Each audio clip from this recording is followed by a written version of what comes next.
Sí, se ve. Ya, vamos a empezar un pequeño caso escenario, ¿ya? De manejo de las convulsiones en la emergencia, ¿eh?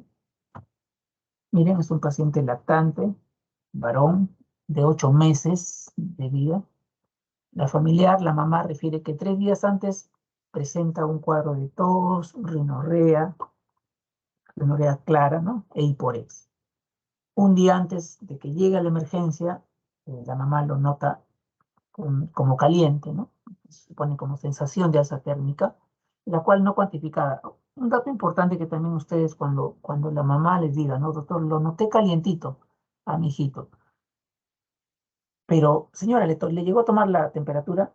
No, doctor, pero lo noté calientito. Entonces, ese dato ustedes siempre asuman como que el paciente ha hecho fiebre, ¿no? Si la mamá les dice eso, que ha estado calientito, pero muchas veces no le toman la temperatura, pero ya viene con ese dato, ese antecedente, tomarlo como que ha hecho fiebre. Ya, y ustedes saben que la fiebre es un signo de alarma, una probable infección, ¿no? Entonces es un signo de alarma. Y también irritabilidad.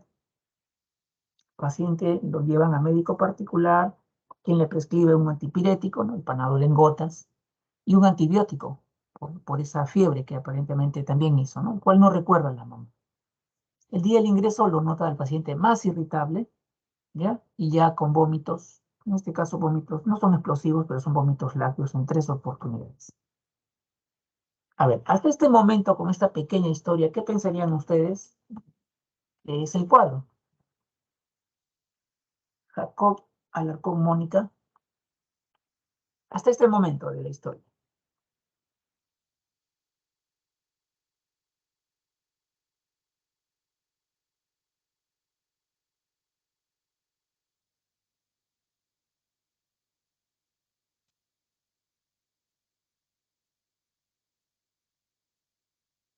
Mónica, ¿está?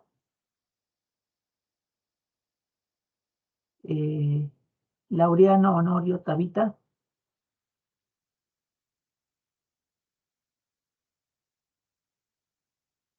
Sí, doctor, ¿me escucha? ¿Me Sí, escucha, sí, doctor? doctor. Sí, hasta este momento del caso que estoy presentando en la diapositiva, hasta este momento nomás, no estamos dando examen físico ni nada más, hasta este momento.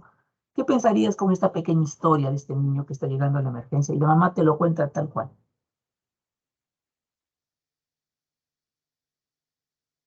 Mm, Bueno, am, mm,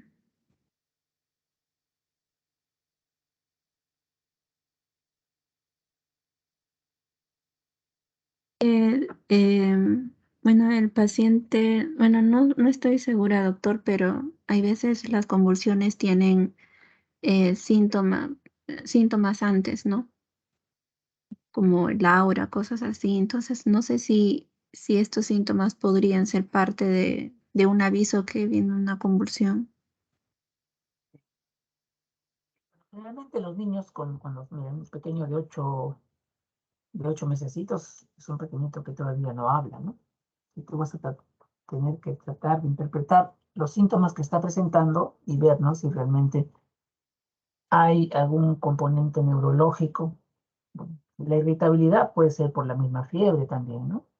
Entonces, la tos seca, la rinorrea, la hiporexia, te podría decir, ¿no? La tos, la rinorrea, un cuadro respiratorio alto, ¿no? Probablemente viral, es lo más frecuente en los niños, ¿no? Entonces, pero está llegando con historia de fiebre, un poco de irritabilidad. Un médico particular lo ve y le da un antibiótico, ¿no? Si le da un antibiótico, el doctor ha estado pensando en alguna infección, ¿no? Entonces, como tiene tos, rinorrea, probablemente el médico ha pensado en un cuadro respiratorio, ¿no? Por ahí una faringitis, ¿no? Y le da un antibiótico y le da también para la fiebre, ¿correcto? Entonces, los cuadros pueden empezar así, ¿no? En este caso vamos a ver más adelante de qué se trata, ¿no? Pero ya hay presencia de fiebre, como dices, ¿no? Y ya también vómitos, ¿no? Entonces, en los niños pequeños, en menores de 1 año en general, ustedes tienen que ser más acuciosos. Cuando evalúen un paciente pediátrico lactante, sobre todo los menores de 1 añito, tienen que examinar bien, ¿no? Si es que el tiempo les da, pero si viene convulsionando y todo, tienen que manejar primero la convulsión.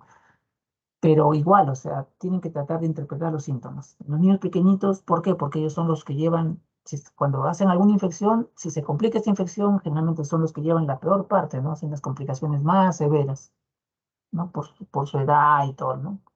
Entonces, hasta el momento pareciera un cuadro respiratorio, ¿no?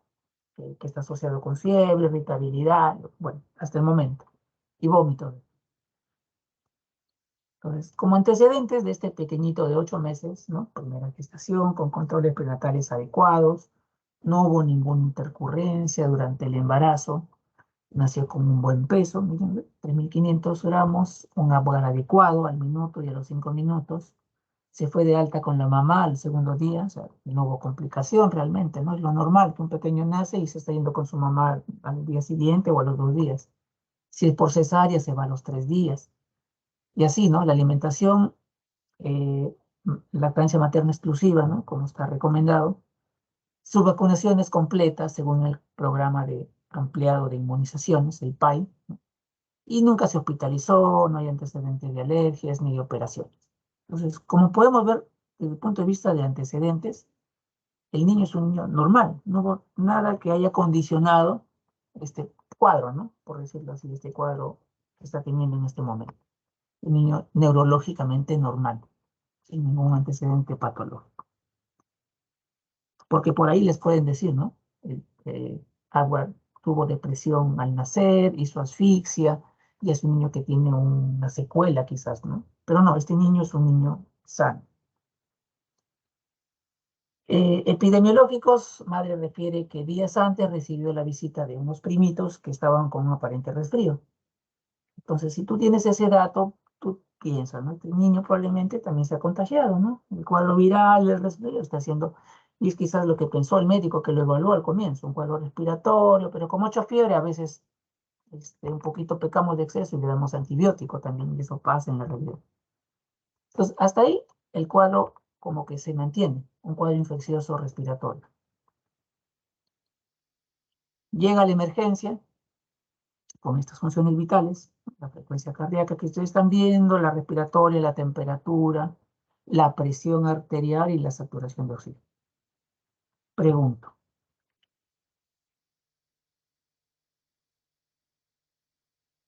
¿y Maco Herrera David?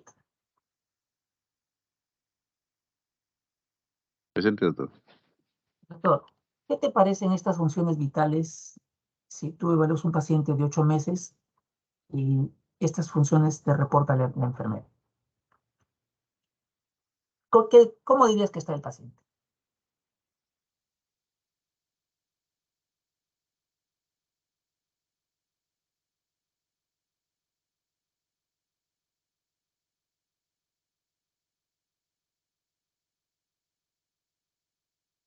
Bueno,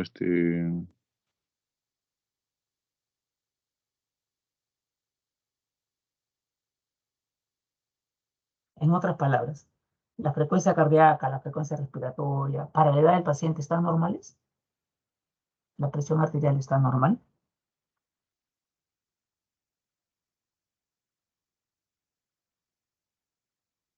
la frecuencia cardíaca, 8 meses. Diría que sí está de 8 dentro de lo normal, 144. Está un poquito elevado, ¿no? Debería ser la frecuencia cardíaca 120 hasta máximo 120, ¿no? ¿Me Hay un escucha, doctor? cuadrito, hay un cuadrito que le pasaba a los chicos en la práctica, en las prácticas de emergencia. Hay un cuadrito en el cual están los valores según las edades, ¿no? Rangos de edades, ¿no? Valores de frecuencia cardíaca, respiratoria, presión arterial y todo, ¿no? Ustedes van a encontrar, chicos, otra bibliografía donde está por meses incluso, ¿no? Pero a veces ver un cuadro de mes a mes cuánto es su frecuencia cardíaca respiratoria. Entonces, a veces en el momento de la emergencia es difícil acordarse, ¿no? Entonces, muchas veces hay que ser práctico, ¿no? Cuando evalúas un paciente. Entonces, esta tablita ya está como resumida de tal a tal edad, las funciones vitales, ¿no? A ver, alguien. Gracias, doctor. Ok.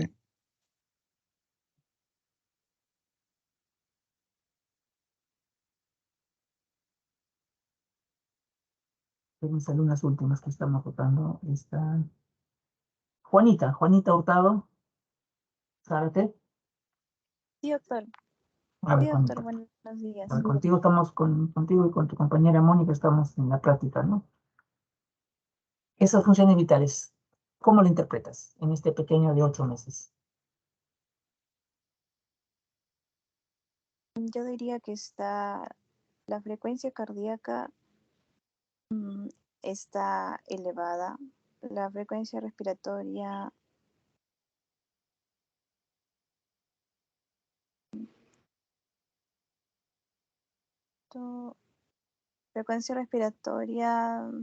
no llega a un estado de taquipnia, sería normal. Me llamaría la atención la temperatura, ¿no? Hay presencia de fiebre. La presión arterial, si contamos la presión sistólica, estaría normal, no estaría hipotenso. Y la saturación también, ¿no? Normal. Claro, según tu cuadrito que ustedes lo tienen en la guía, eh, para la edad del paciente está taquicárdico, ¿no?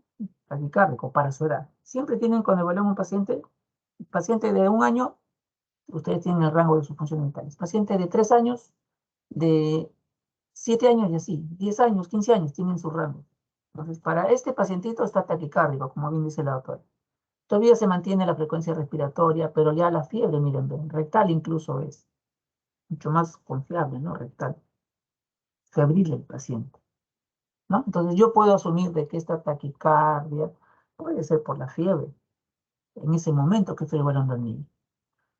Desde el punto de vista hemodinámico, también hay una forma de saber si está hipotenso el paciente, ¿no? En este caso, este pacientito tiene 8 meses. En forma práctica, podemos asumir que es un paciente de 1 año, como digo, en forma práctica.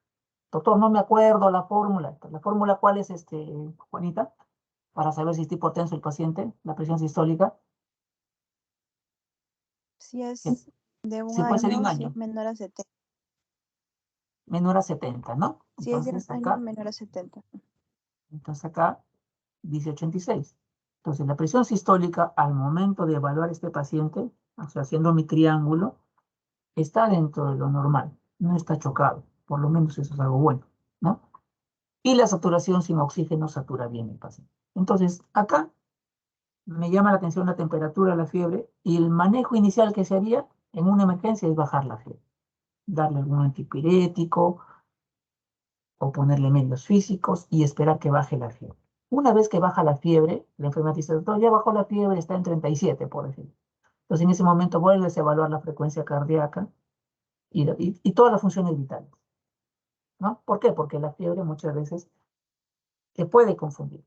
Tú puedes pensar que es un paciente que está en shock, ¿no? Y realmente es la fiebre lo que está condicionando eso. Si es que no es por la fiebre y el paciente se está complicando, ya va a empezar a alterarse otras funciones. Puede ser la presión también, la presión arterial, ¿no? Empezar a caer. Entonces, en líneas generales, tengo acá un paciente que no está hipotenso, que está febril, taquicárdico, sin desaturación. Entonces, mi conducta es bajar la temperatura, bajar la fiebre y luego reevaluar al niño. Reevaluar. Por la fiebre también los niños, como cualquier persona, está irritable, pero no fastidiado.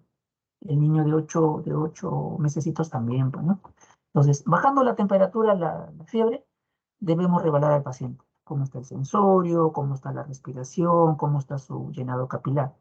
Eso es tu triángulo de evaluación pediátrica, ¿no? Me he salido un poquito de lo que es el tema convulsiones, porque igual, o sea, un paciente crítico, la convulsión es un paciente crítico grave, un paciente convulsionando, entonces igual tengo que darle el enfoque, ¿ya?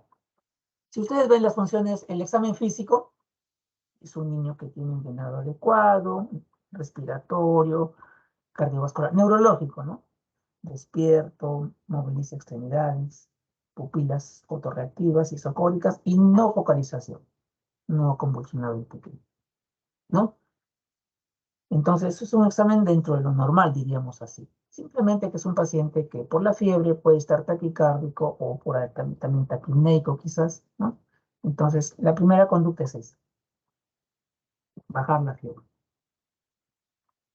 Entonces, como dice ahí, evolución del paciente, el paciente es evaluado, queda en observación, Y se indica medios físicos y antipiréticos para la fiebre, ¿no?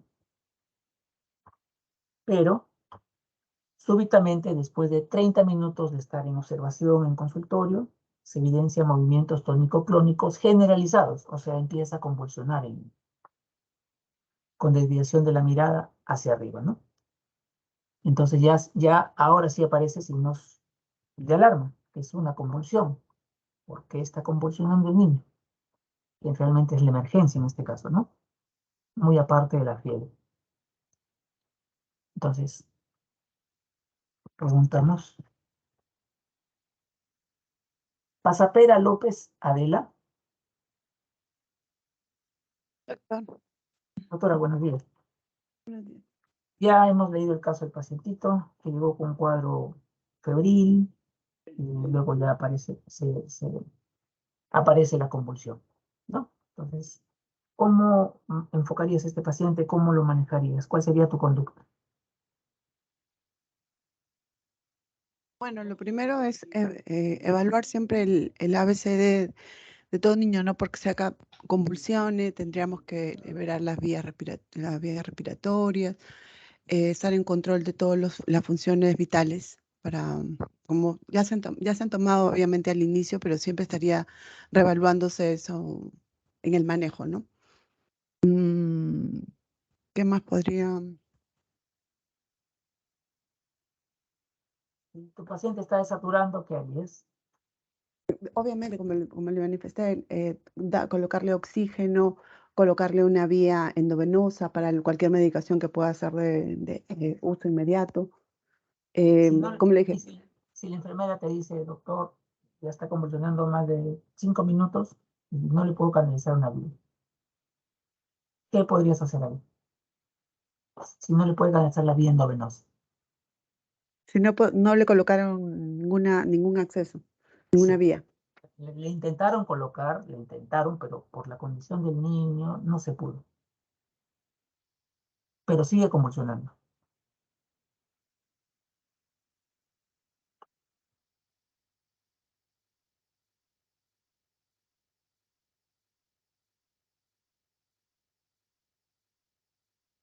Que dice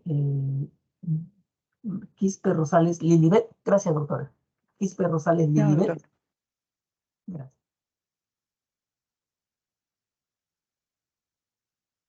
A lo que ha comentado tu compañera, ¿qué harías si la enfermera te dice, doctor, no le puedo canalizar una vía en este momento y sigue convulsionando el paciente?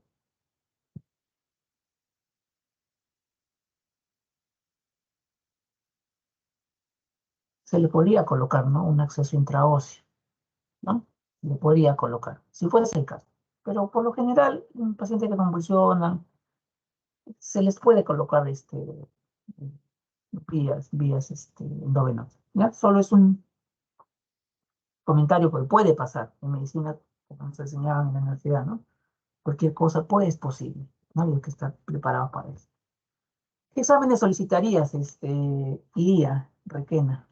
¿Qué exámenes en este paciente, en este caso, que ya está convulsionando? Primero le pediría el hemograma básico, bioquímicos, glucosa, porque siempre puede ser parte de un diferencial. Eh, bueno, dentro de los bioquímicos también el PCR y, bueno, si está relacionado con alguna etiología, ya sea, si no es una inflamatoria tipo infecciosa, al menos. Mm, Tengo entendido, doctor, que también se pide punción lumbar, ¿no? En este tipo de casos, porque no, A ver, de alguna cómo manera para tratar de encontrar, buscar si la etiología está referente, a una infección del sistema nervioso central. Em, claro, Creo entonces que el también protocolo... dígame, doctor. Sigue, continúa, doctor. Ah,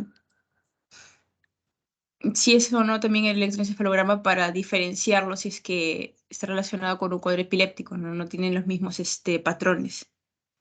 Claro, claro, o sea, ya acá estoy viendo que hay un componente neurológico, ¿no? Que es la convulsión. O sea, primero empezó la fiebre, un aparente cuadro respiratorio alto, que probablemente sí lo ha tenido, pero ya aparece la convulsión. Entonces, una vez que el paciente está convulsionando, ya yo tengo que descartar que no haya una causa neurológica como causa de la convulsión, que no sea un cuadro infeccioso, una meningitis, u otra causa neurológica, ¿no? Que sería lo más, entre comillas, peligroso, por decirlo así, ¿no? Pero pueden haber otras causas también, ¿no? Otras causas que hayan condicionado la convulsión. Depende del paciente. Entonces, el plan de trabajo de la autora, ¿no? Si ha habido fiebre, un hemograma, un PCR. Obviamente este paciente se está hospitalizando, ¿no? Tengo que hospitalizarlo. La autora plantea una punción lumbar, también está dentro del plan, pero vamos a ver cuándo está indicada una punción lumbar. No en todos los pacientes se hace una punción lumbar, ¿ya? Por ahí también plantea la autora un electroencefalograma, ¿no? Ya eso ya se hace cuando se hospitaliza, cuando lo ve el neurólogo, ¿no? Para ver si realmente fue ¿no? el tipo de convulsión catalogar, ¿no? El electroencefalograma. Pero eso realmente en la emergencia no se hace ya cuando se hospitaliza y ya en el seguimiento del paciente como buscando, tratando de encontrar la causa. Y los estudios de imágenes que ustedes se imaginen siempre y cuando lo justifiquen, ¿no? Entonces, y así tiene que ser el enfoque, ¿no? El enfoque. Por ahí también, si es un paciente pequeño, ¿no? Con antecedente de prematuridad, le pedimos su bioquímica, glucógos, electrolitos, una gasometría también si se pudiese, ¿no? Para ver que no haya ningún problema de electrolitos, de medio interno, que haya condicionado la convulsión, ¿ya? Entonces, ¿qué es una convulsión? Cuando un paciente convulsiona,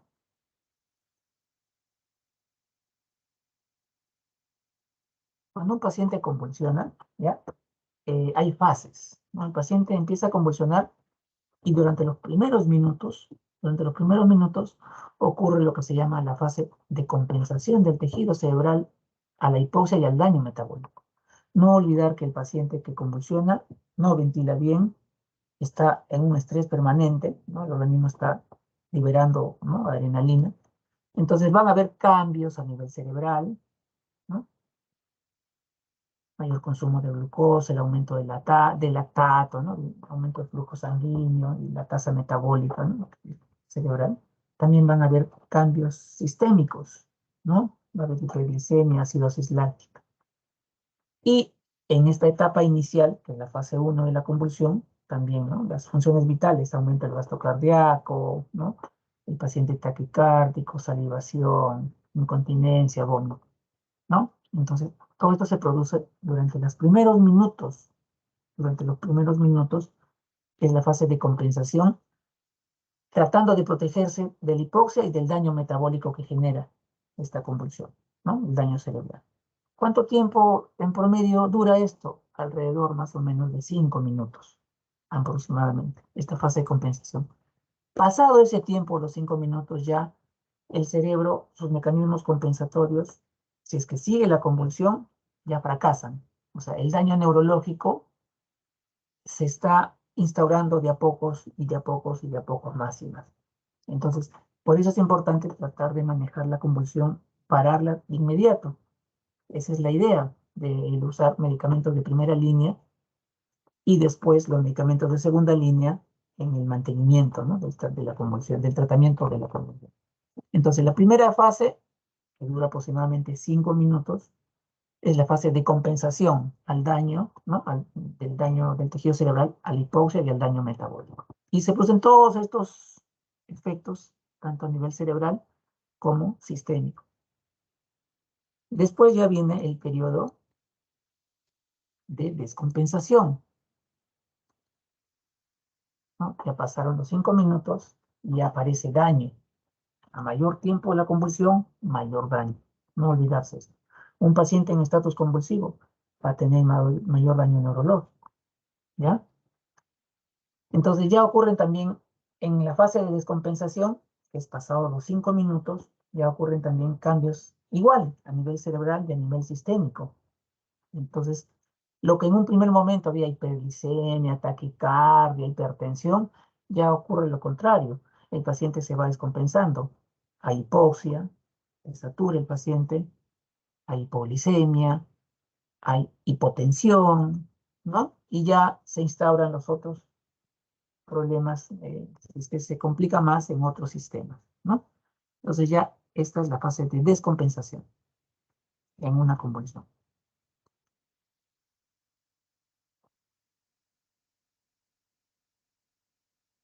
¿Qué son las convulsiones? Son ataques de contracciones musculares, ¿no? Que tienen muchas causas, ¿ya? No implica un mecanismo específico. La convulsión febril es una de las causas más importantes de convulsión en la emergencia en pediatría, ¿ya? Por no decir la más importante, la convulsión febril, y vamos a ver a qué se refiere convulsión febril. Y en menores de un año, dice acá, ¿no? Descartar meningoencefalitis. Entonces, la pregunta, punción lumbar, por ahí planteó tú con su compañero. Entonces, eso ha cambiado en el tiempo. La punción lumbar, me acuerdo cuando éramos residentes de pediatría, todo pacientito, los de R1 recién empezando, todos los pacientitos, o sea, todos así, todos los pacientitos que llegaban a la emergencia, menores de un año, sí, por decirlo así, ¿no? Entre comillas, se ganaban su punción lumbar. ¿Por qué?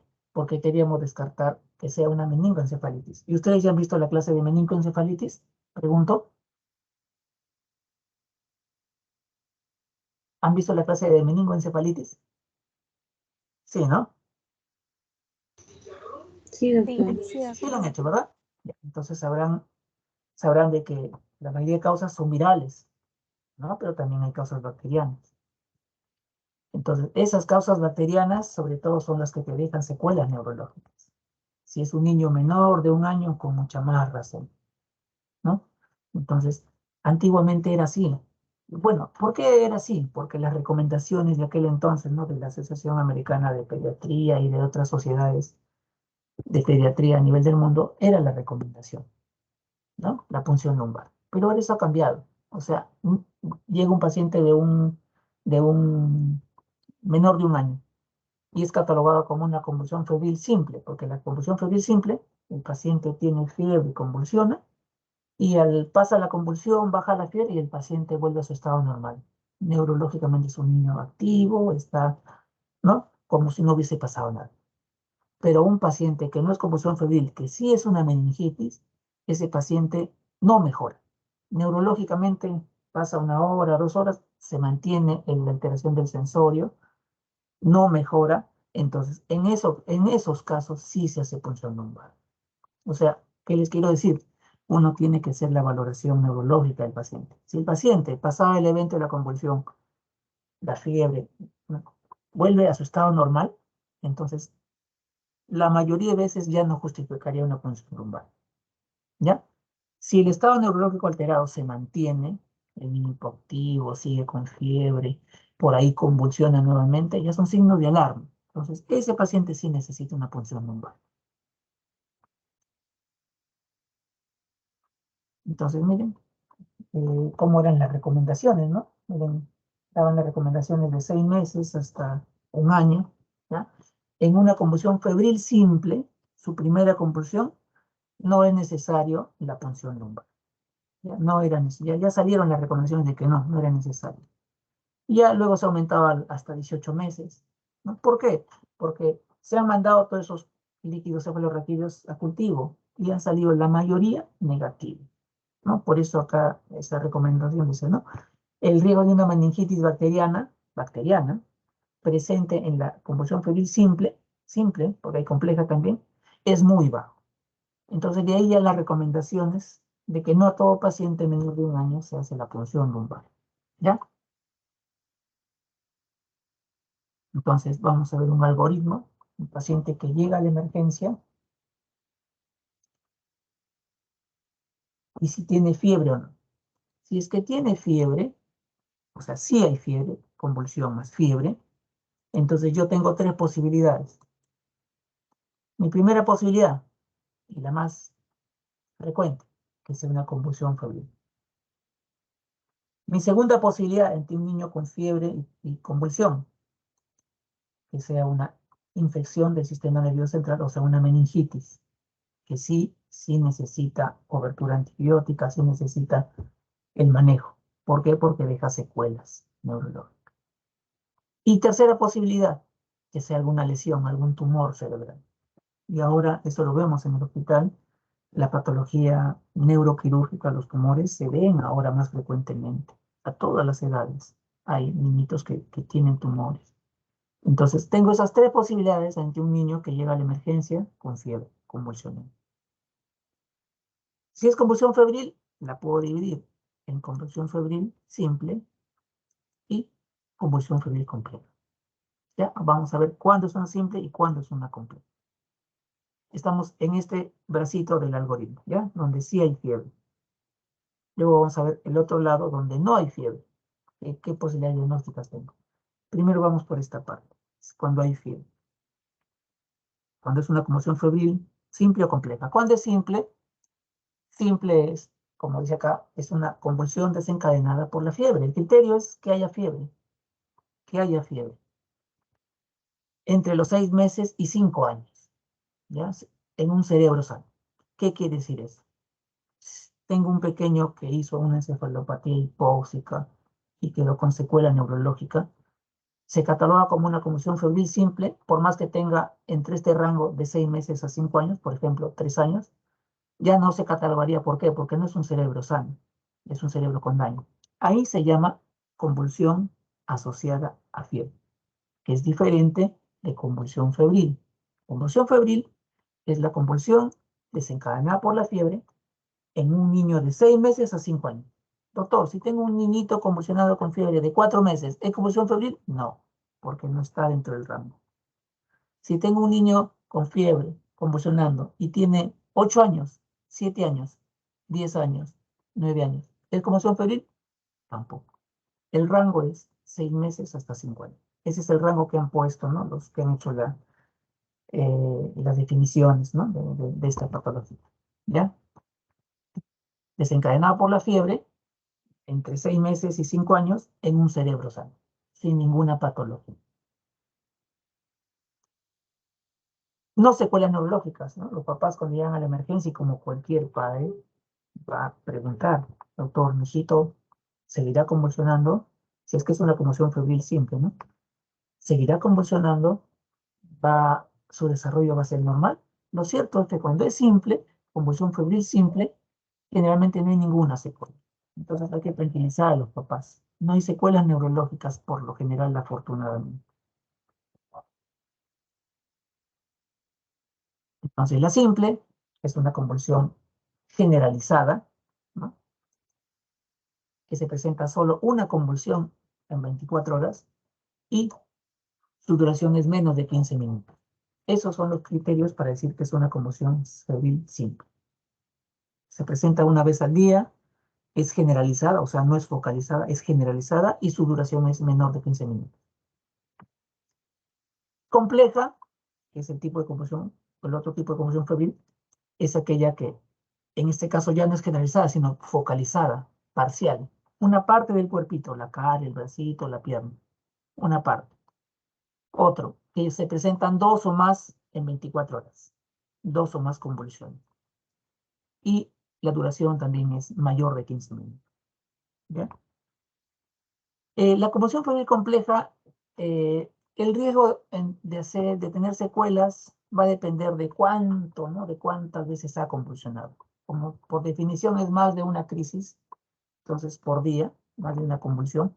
Entonces ahí sí los estudios son controversiales, si se puede dejar secuelas o no. En este caso, una convulsión febril compleja sí amerita que el paciente vuelva para sus controles, idealmente pase por el neurólogo pediatra, idealmente se haga un electroencefalograma, si es que necesita.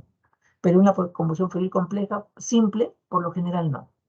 ¿No? O sea, sí amerita sus controles, pero no amerita estudios adicionales. ¿Ya? Factores de riesgo de recurrencia. O sea, ¿qué me dice que mi pacientito que convulsionó ahora no vaya a convulsionar en el otro mes o de acá a un tiempo? Uno es que sea un niño menor de 15 meses de edad, ¿no? Ese niño tiene mayor probabilidad de seguir convulsionando en el futuro. Y eso hay que aclararle a los papás, ¿no? ¿Se puede presentar? Sí, se puede presentar. Si es una crisis compleja, ¿no? O sea, tiene más de una crisis en el día, dura más de 15 minutos, ¿no? Y es focalizada. Antecedente familiar de convulsión febril. ustedes pregunten al niño que viene convulsionando y le hacen el diagnóstico de convulsión febril, pregúntenle al papá o a la mamá, señora, ¿usted de pequeño ha convulsionado? ¿O el papá ha convulsionado? Ese dato por lo general está presente. Ya no 100%, pero casi siempre está presente. Sí, doctor, cuando era pequeñito convulsioné. Ah, sí, mi esposo me contó que sí convulsionó, doctor. Entonces, el dato está ahí, pregunten. Entonces, esto como que te ayuda también. Ah, probablemente también sea este niño una convulsión febril. Se hereda, ¿no? De padres ahí. Y fiebre de bajo grado. Por ejemplo, tengo un niño que convulsiona con 37.5 y tengo otro niño que convulsiona con 40. Entonces, ¿quién tiene mayor riesgo de que convulsione más seguido, más frecuentemente? El que convulsiona con menor grado de fiebre. Entonces, estábamos en esta primera parte, ¿no? Convulsión con fiebre, causa más frecuente la convulsión febril. Es la causa más frecuente en las emergencias.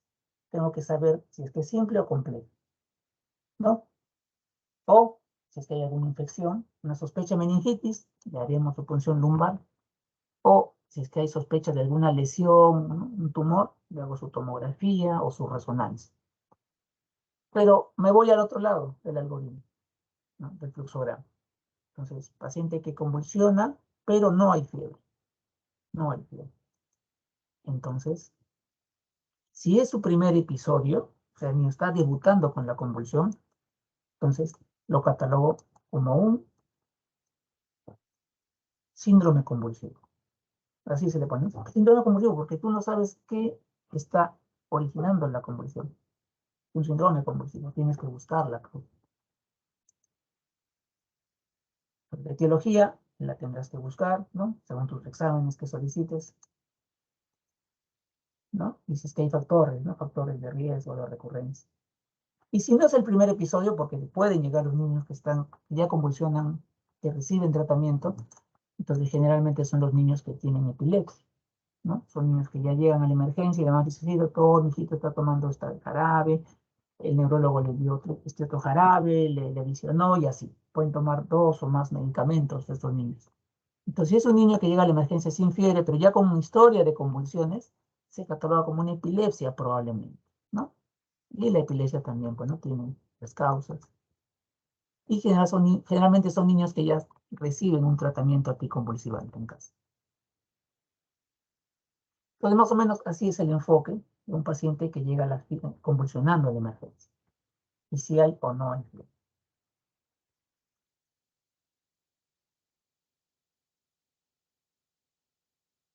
El ataque, el estatus epiléptico, ¿qué es? Es aquella situación en la que una crisis epiléptica se presenta durante más de 30 minutos, sin recuperación de la conciencia. Ese niño que llegó a la emergencia, se le puso un anticonvulsivante, una primera dosis y no se dio, una segunda dosis no se dio, quizá otra medicación de primera línea si es que hay, un bolo no se dio y sigue convulsionando.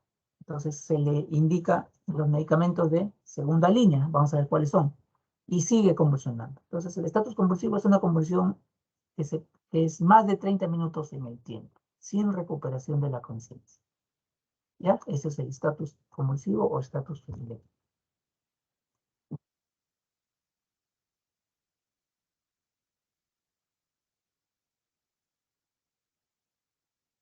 En lo que es la definición operativa del estatus epiléptico, dice, ¿no? Hace referencia a una actividad epiléptica presente durante un tiempo superior a los 5 minutos. Lo que le decía, ¿no? Pasados los 5 minutos, ya la fase de compensación cerebral se pierde.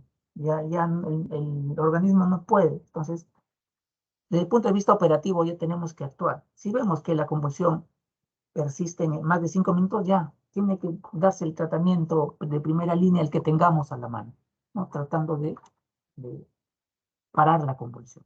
Ese es el objetivo. Si es un paciente que convulsiona más tiempo, incluso tiene un término, ¿no? Estado epiléptico refractario, ¿no? O sea, que convulsiona más de 2 horas. Eso ya es para un paciente que obviamente se tiene que hacer el manejo más especializado, posiblemente se intube el paciente, pase a la UCI. Estos pacientitos son los que los tenemos en la UCI, ¿no? Los estatus epilépticos refractarios. Los que no han cedido al tratamiento convencional.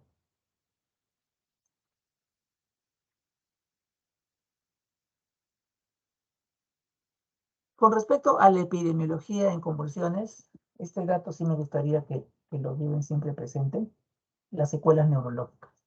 Miren, en un niño de más de 6 años, o mejor dicho, en los menores de 1 añito, el 29% de los pacientes que hacen estatus convulsivo tienen secuelas neurológicas. Si se dan cuenta, 1 de cada 3 niños. Es alto, ¿no? Entonces, estas secuelas neurológicas, imagínense, ¿no? Es todo un drama para los padres. Entonces, importante en los pacientes pequeños, menores de 1 año, traten de hacer un buen diagnóstico, un buen manejo. Si ustedes no pueden continuar el tratamiento, refieran los niños a un hospital de mayor complejidad, quizás haya algún neurólogo, ¿no? Pero las secuelas neurológicas, en menores de 1 año son altas, ¿no? Casi el 30%.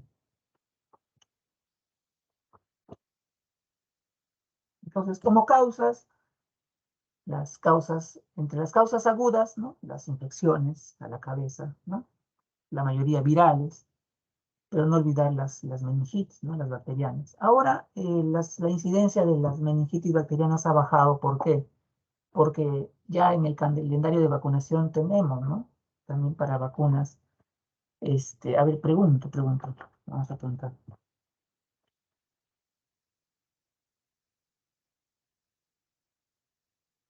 Luis Martín Nieto Durán. ¿Cuáles son los gérmenes bacterianos más frecuentes en las meningitis?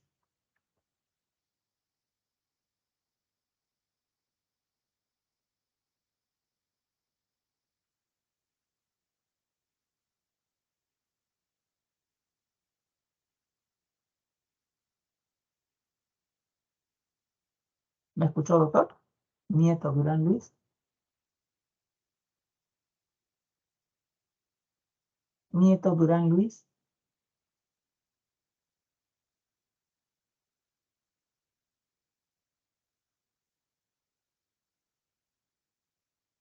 Guachua Huamán Andrea.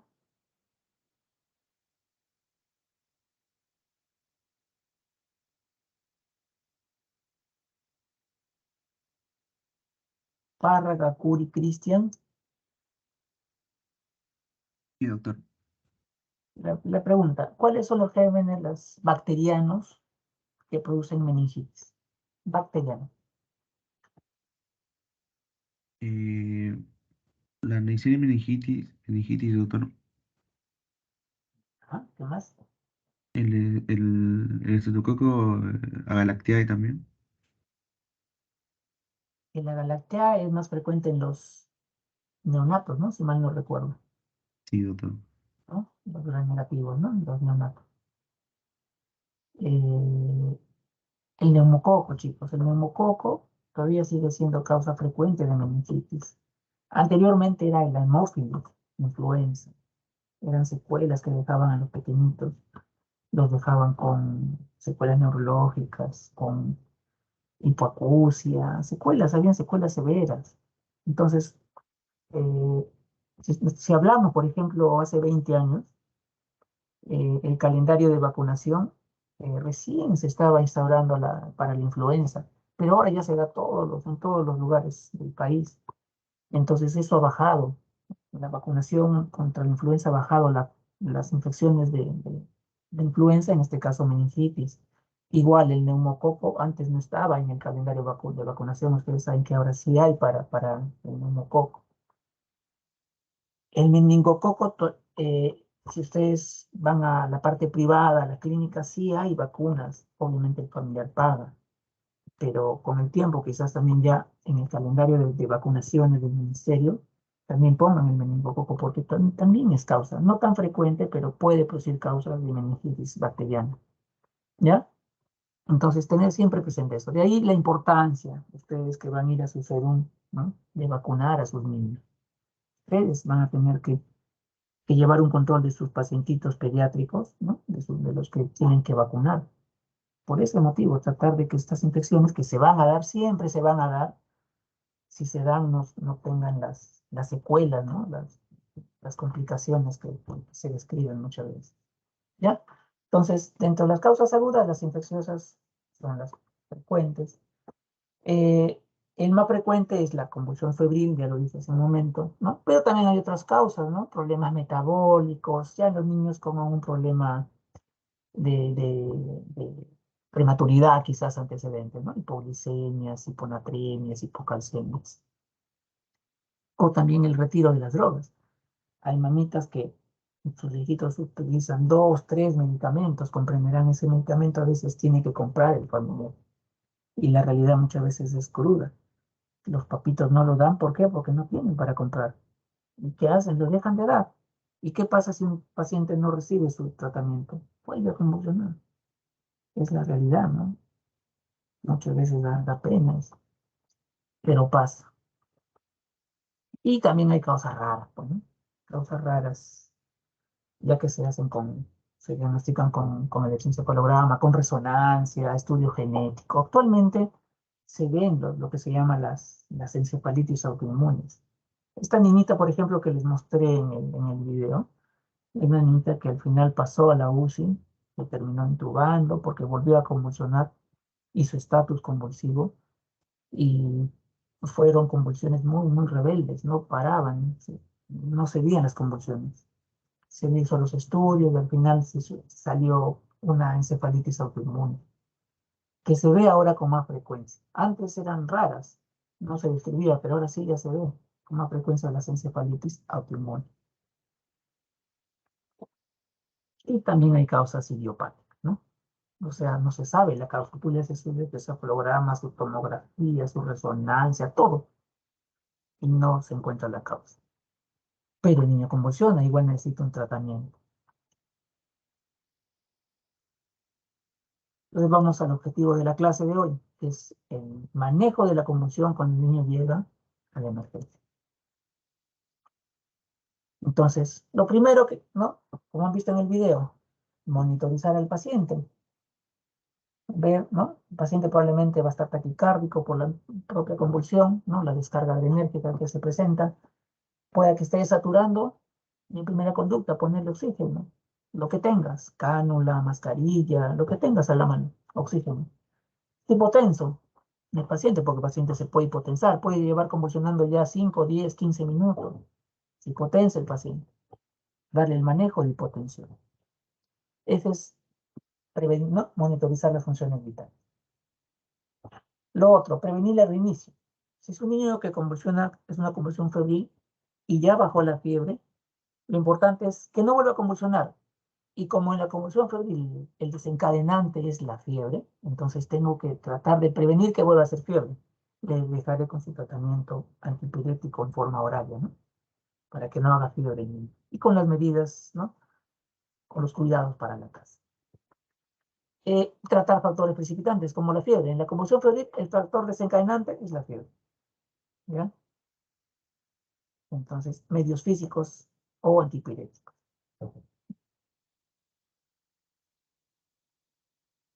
Permeabilizar, ¿no? La vía aérea, ¿no? El ABC. Permeabilizar la vía aérea, el paciente puede estar con secreciones, aspirar las secreciones, ponerle oxígeno, como vieron en el video. Doctor, pero mi paciente no está desaturando. No vas a esperar a que desature para ponerle oxígeno. Si el paciente está convulsionando, no está ventilando adecuadamente. Ponle oxígeno. Acceso a la circulación, ¿no? Vieron, esta pequeña tenía una vía no venosa, por ahí se le pasó el tratamiento.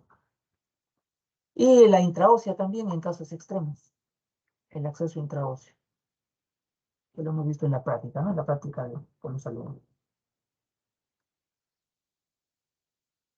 Idealmente por una vía periférica, idealmente. Pero si no se puede, el acceso intraóseo es una alternativa.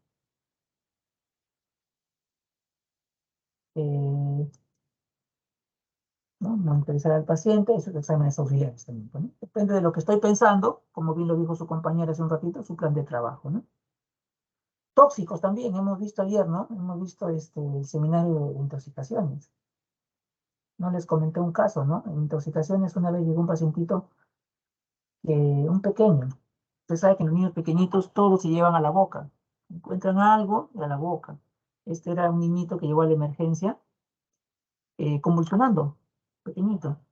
¿Qué había pasado? Que creo que su abuelita era diabética. Entonces había, no sé cómo, conseguido las pastillitas, los antidiabéticos, ¿no? Y el pequeño convulsionando. Glucosa, 1. Se había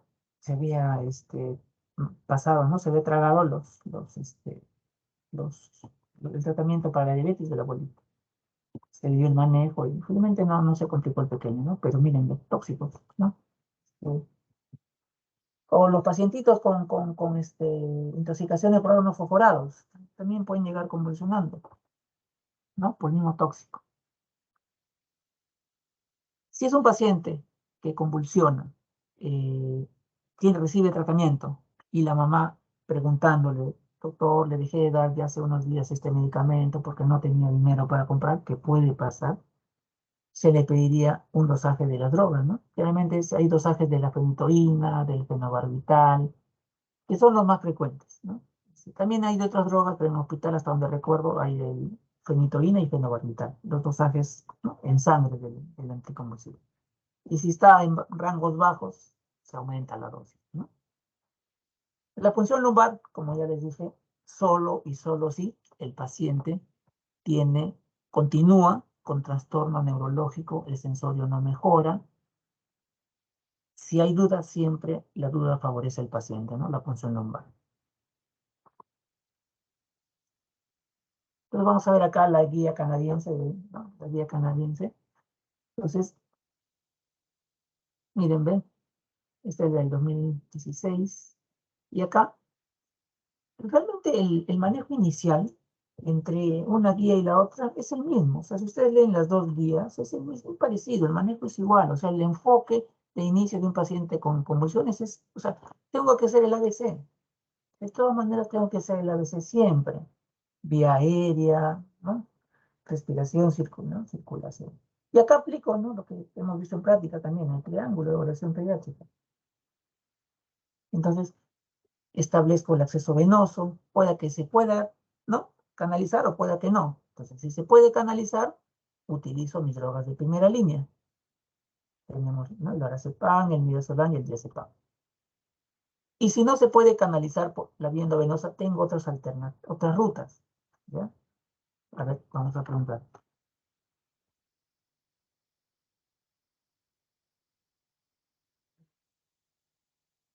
Milagros, Guamán Pérez, Álvarez, Guamán Álvarez, Milagros.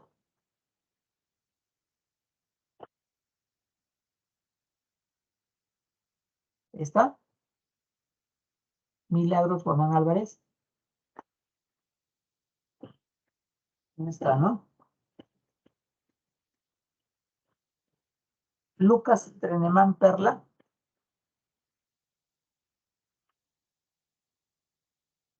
Buenos días. Doctora, si no tengo el acceso venoso para administrar el anticonvulsivante de primera línea, ¿qué otras rutas tengo para administrarlo? Bueno, como mencionó, el acceso intraóseo, un recurso. ¿Ah? Pues si no, tú sabes que para hacer el acceso intraóseo tiene que haber alguna persona que lo ha hecho en algún momento, ¿no? De preferencia. Supongamos que no se pudo canalizar o fue una persona que no tenía mucha experiencia y no lo pudo realizar. ¿Qué otras alternativas tienes para administrar los medicamentos de primera línea?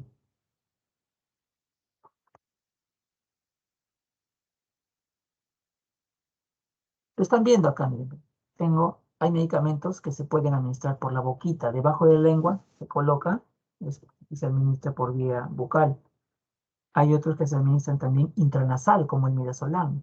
Doctor, ¿le puedo colocar las gotitas del midazolam? Sí, en la naricita, se absorbe por la mucosa nasal. O también intramuscular. El midazolam sí se puede colocar intramuscular. El diazepam, PR por este caso significa rectal. ¿Ya? PR es rectal. ¿Ya? Posología rectal. Entonces el diazepam, que es el anticonvulsivante de primera línea en nuestro país, el más importante, por decirlo así, Si es que no tengo la vía endovenosa, se aplica por vía rectal. Lo vamos a ver cómo, ¿ya? La dosis es un poquito mayor cuando es rectal, ¿ya? Que cuando es endovenosa, es mayor, ¿ya? Cuando es rectal. Entonces, si yo no logro canalizar al paciente la vía endovenosa, entonces tengo la alternativa o vía bucal debajo de la lengua, la naricita, intramuscular o rectal, ¿ya? Ya tengo que ver cuál de ellos, de los que tenga a la mano, le puedo dar.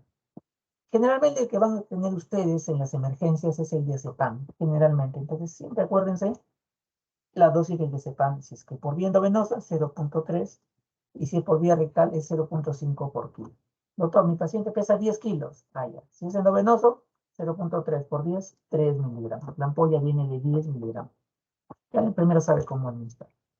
El diazepam, doctor, 10 kilos, 0.5, 0.5 por 10, 5 miligramos. Y siempre tengan presente las dosis máximas, ¿ya? Dosis máxima, acá dice 10 miligramos, que es una ampolla. Y acá dice 20 miligramos, las dosis máximas, ¿ya? Doctor, ¿qué pasa si le pongo más de la dosis máxima? El paciente se puede deprimir, ¿no? Se puede hacer paro respiratorio. Entonces, tengo mis drogas de primera línea, ¿ya? No se olviden, son estas de acá. Las drogas de segunda línea es cuando estos medicamentos de primera línea se puso un primer bolo, un segundo bolo, y no mejora, sigue convulsionando, ¿ya? Sigue convulsionando. Entonces, ¿cuáles son las drogas de segunda línea?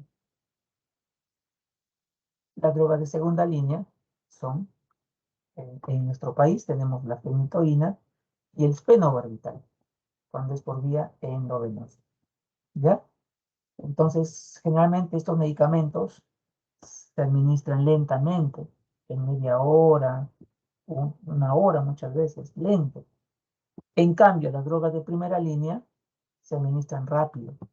¿Por qué? Porque el efecto de una droga de primera línea es rápido. O sea, la convulsión tiene que parar rápido. Una vez que para, ya le puedo aplicar las drogas de segunda línea. ¿Con esto qué les quiero decir?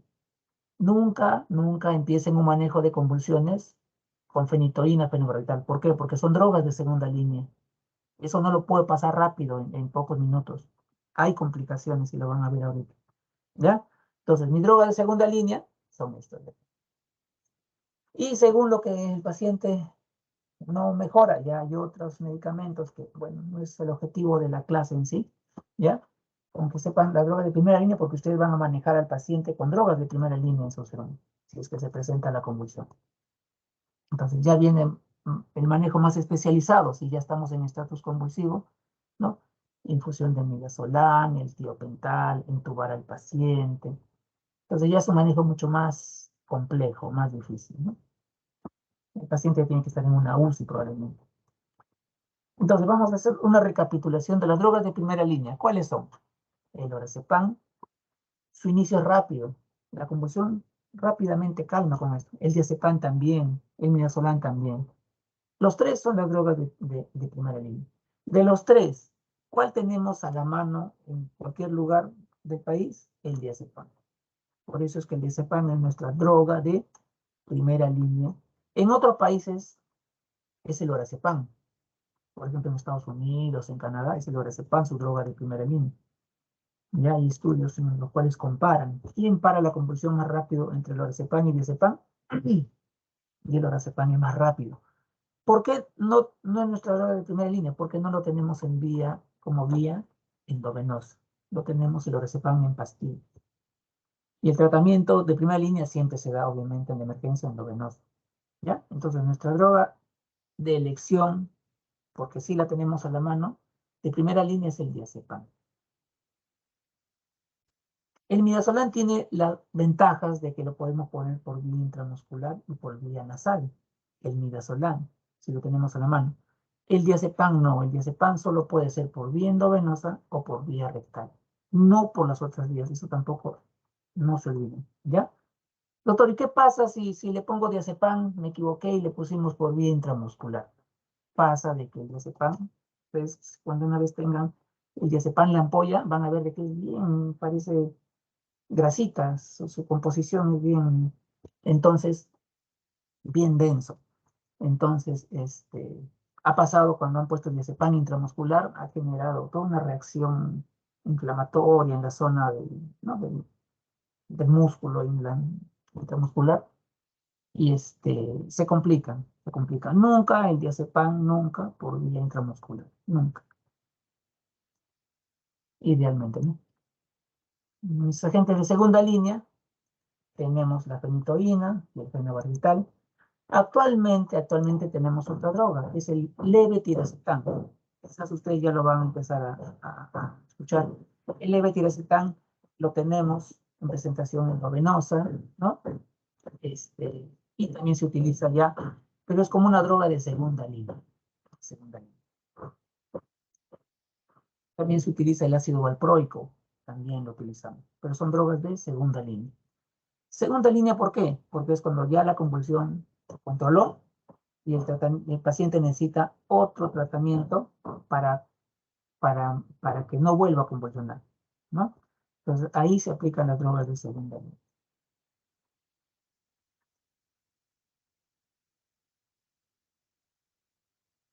¿Qué pasa si yo administro las drogas de segunda línea rápido? Pasa esto. Esto se llama necrosis en guante y está descrito. Con fenitoína se describe esta complicación. Se le administró muy rápido y pasó esto, necrosis en guante. ¿Ya? Entonces, ¿y por qué? Otra razón por la cual se pasa lento la fenitoína, el fenobarbital, porque pueden producir hipotensión y arritmias. Entonces, si lo paso rápido, puede producir hipotensión y arritmias con más frecuencia. Entonces, siempre se pasa lento, siempre. ¿Ya? Se pasa lento, para tratar de evitar estas complicaciones. Igual el fenobarbital. ¿Ya? El fenobarbital es de elección en neonatos. ¿Ya? Ustedes han visto ya seguro neonato para las convulsiones, fenobarbital. Pero puede producir también depresión respiratoria, ¿no? Entonces se coloca lento, para que no pase eso. Eso es la necrosis en guante. Acá, en este cuadrito, para ver las dosis. El diazepam, que es nuestra droga ideal, miren, ve, se puede colocar por vía endovenosa, la dosis es 0.3 miligramos por dosis. Si no para la convulsión, se repite una segunda dosis, hasta una tercera dosis. Si no tengo vía endovenosa, vía rectal. Pero acá la dosis es un poco mayor, 0.5, igual se puede repetir. ¿Cómo se coloca? Miren, ve. Allá me acuerdo cuando serum, cuando tú no tienes muchas cosas a la mano, se coloca una sondita rectal por ¿no? el pequeñito elemento, hasta cierta distancia, obviamente, sin dañar. Y la cantidad que sale del medicamento se le pasaba por la sonda. Y esperábamos que se absorba, ¿no? Es más lento la absorción, por eso es que la dosis es mayor. Ahora ya hay preparados, miren. Ese pan intrarrectal, simplemente se saca la tapita y se coloca, ¿no? Ahí esto ya. Antiguamente no, antiguamente lo hacíamos con una sondita que se ponía ahí ¿no? en el recto, si es que era por vía recta. ¿Ya? El diazepam. El midazolam, la dosis endovenosa, acá está, puede ser también por vía intramuscular, vía bucal, debajo de la lengua o nasal. El midazolam, cuando ya el paciente sigue convulsionando, o sea, estatus convulsivo, ya se coloca en infusión continua.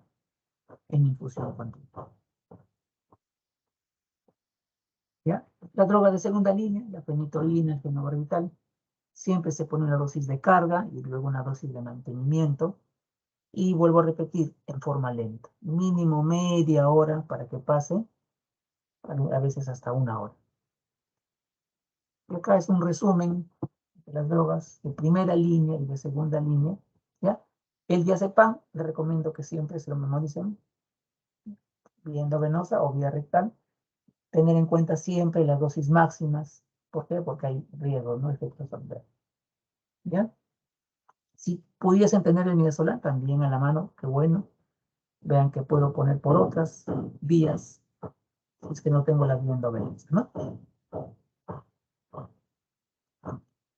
Y ya para terminar, miren, ven, un pequeño cuadrito.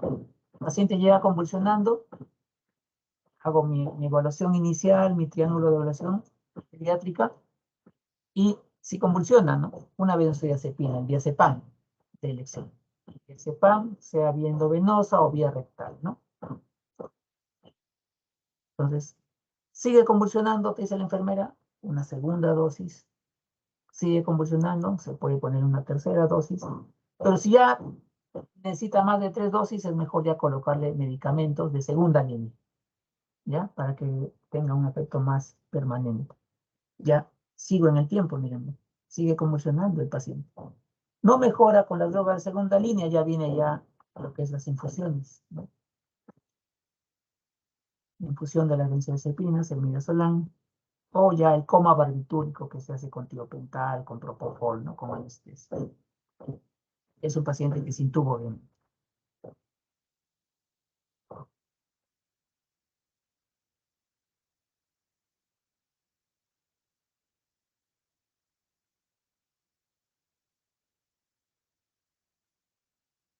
Ya, bueno, chicos, esa es la clase. No sé si es que hay alguna pregunta, por favor. Espero se haya entendido.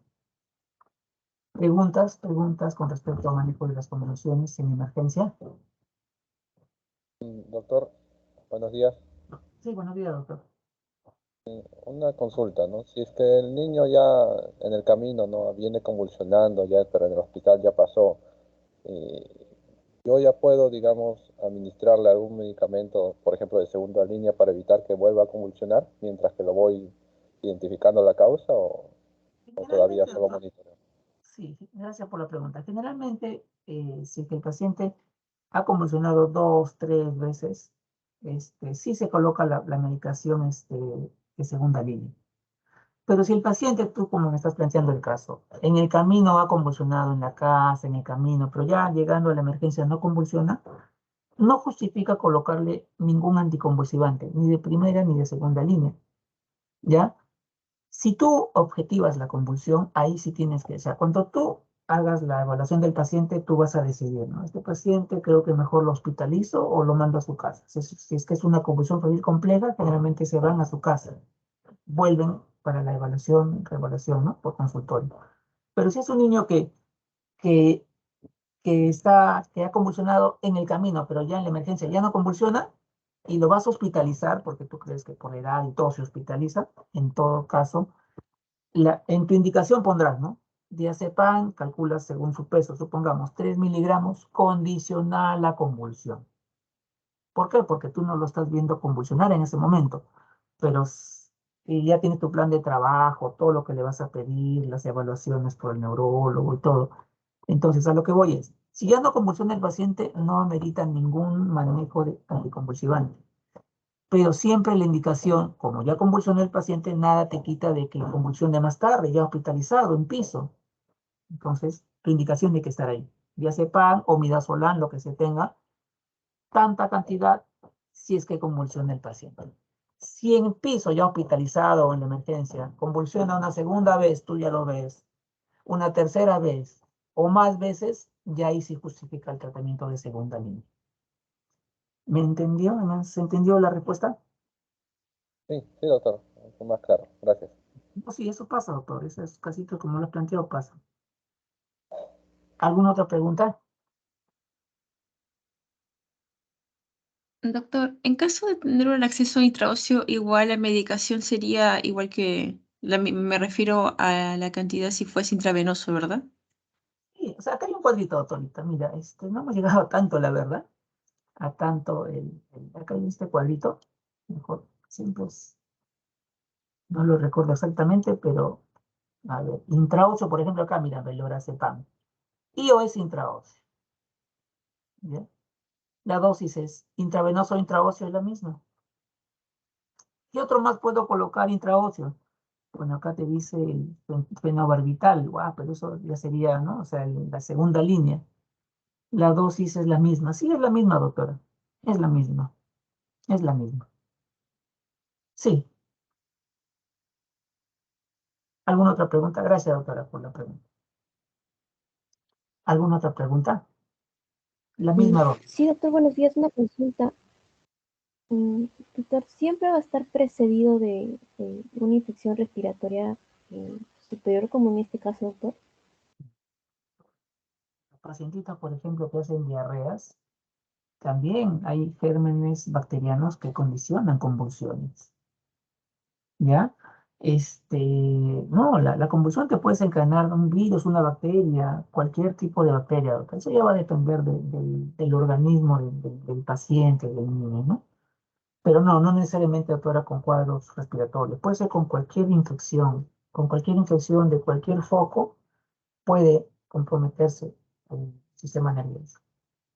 ¿Ya? De que sea frecuente, más frecuente por los cuadros respiratorios, sí, más frecuente. Pero se puede presentar con cualquier otro foco infeccioso.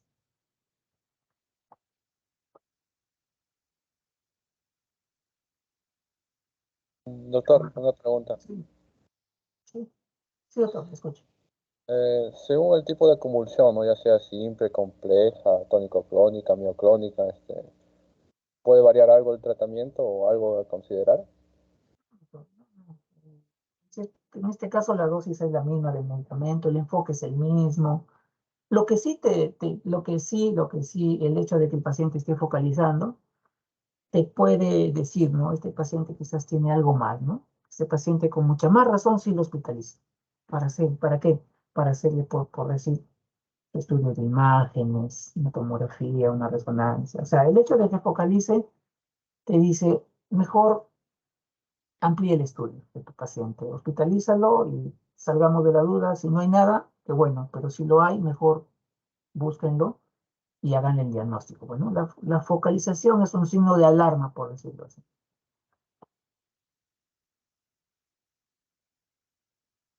Gracias, doctor.